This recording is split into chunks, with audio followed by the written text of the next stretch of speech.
An anti-tank shell fired by an Afghan man goes wide of its target. Women throw stones at a tank and beat it with stones until a yellow smoke canister is released. The toxic gas causes the Afghans to flee the area. The troops, some of whom are wearing gas masks, emerge from the building and proceed to pillage the community. A tank commander named Major Daskal exits his vehicle, raises his machine gun, and shoots it at another tank being attacked. Kovarchenko makes a daring escape in order to provide assistance to the other tank.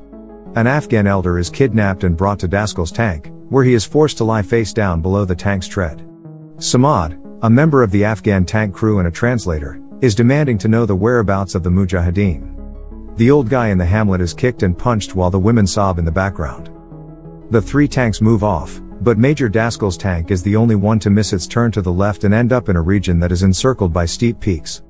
The village's male residents have made their way back to the location of the disaster to take a look. Taj Muhammad is inconsolable and is comforting his uncle Akbar with his cries. The modern rebels come on motorcycles, headed by Taj's cousin Mustafa, who is armed with an AK-47 and smoking smokes while wearing Ray-Ban sunglasses. According to Mustafa, the tank has been misplaced in the Valley of the Jackals. Due to the fact that his older brother was the one who was killed, Taj is now the Khan of the village. Sharina, who would soon become his sister-in-law, pulls out an ancient rocket-propelled grenade launcher, also known as an RPG-7, to assist in exacting revenge for the killings. The disoriented Russians make a pause to regain their bearings. The map that belongs to Major Daskal is badly damaged and missing some of its information as a result. During their conversation, Samad discloses to Kovarchenko that he does not believe in the Muslim heaven. Suddenly, the Afghans on the ridge begin their assault on the tank, and as it retreats, the Major fires a round in close proximity to one of the Mujahideen. The RPG shot from Mustafa misses its target by 1.5 miles. As the rebels argue among themselves, Taj becomes enraged and demands the RPG. Even though Uncle Akbar has been wounded in the leg, the Afghans are still following the tank. In the meanwhile, the Afghans, who are hot and thirsty, approach a waterhole.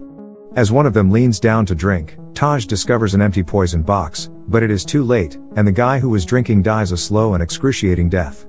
The tank, which is concealed in some nearby bushes, has its sights set on the group of people who are standing by the waterhole. The round fails to fire, and the guys flee the area as swiftly as they can. Major Daskal has a sneaking suspicion that Samad was behind the malfunctioning weapon. The Major and Kovarchenko go inside the tank in order to finish off the round. A grenade booby trap is set up beside the shell that has been put on the ground. The tank keeps moving on in its journey. An Afghan finds the tank shell, and when he moves it, he loses his arm as the shell bursts. The tank shell was discovered by an Afghan.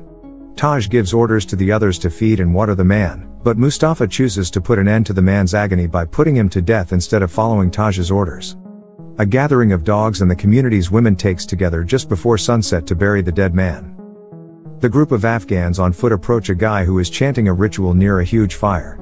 He believes that Taj is the reincarnation of David, coming to kill the tank. Kovarchenko and Samad are talking and playing chess while the Russians have set up their tent for the night.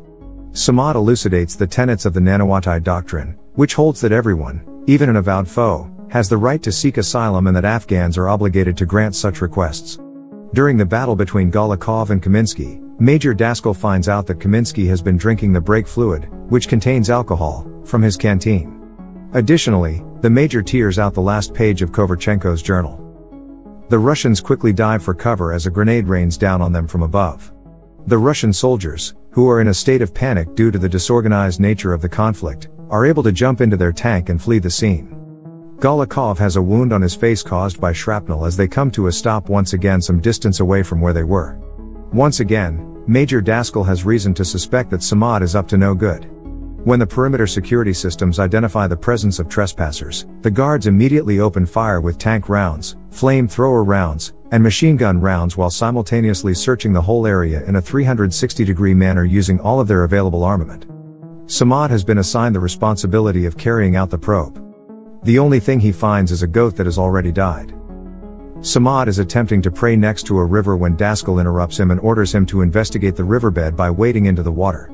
In water up to his thighs, the Major takes his life with a single shot from the turret machine gun. Kovarchenko is incensed by the situation and writes about it in his journal. Daskal goes on a tirade about contributing to the homeland. He fought against the Germans in World War II when he was just 8 years old and was given the nickname Tank Boy. The three younger tankers begin to talk about rebelling against the captain. Kovarchenko informed them that they no longer had access to food or water, were almost out of fuel, and were leaking oil. Following yet another altercation, Kovarchenko is restrained and put on a slab of rock with a grenade placed just over his head. However, Golikov is unmoved by Kovarchenko's pleadings and continues to hold him captive. It is brought to Uncle Akbar's notice that Shirina and the other females who are following are there. Shirina has a number of grenades in addition to C4 in her arsenal. Kovarchenko is located by the dogs, and despite their best efforts, the grenade is knocked to the ground, where it detonates, but Kovarchenko escapes unharmed. As Taj walks away from his uncle, who is hurt, the younger man voices his uncertainty to the elder relative. While driving across a vast open region, Daskal spots the road to Kandahar in the distance using his binoculars. The Russians are jumping with joy. However, they are unable to proceed since there is a wide and deep abyss in their path. Kovarchenko is found by Afghan women, who immediately begin to stone him after he has been baking in the sun. Kovarchenko is at his wit's end, so he begs Nanawatai and the other ladies to stop. While he agrees to provide refuge to the troops, Taj wonders why the Russians have forsaken him. Kovarchenko is given first dibs on the food that the Afghans prepare for the meals during mealtimes. Taj is able to communicate with the Russians straightforwardly and uses gestures to convince him to fix the RPG launcher.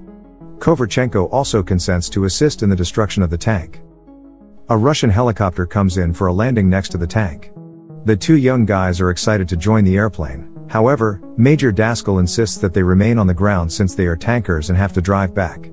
The pilot hands out a few jerry cans of gasoline and then informs the passengers that they must return the way they came. Golikov and Kaminsky are taken aback as they watch the helicopter disappear into the haze of the desert. Afghans have taken cover behind rocks and are relieved to see the tank return. The assault strategy is laid forth by Taj.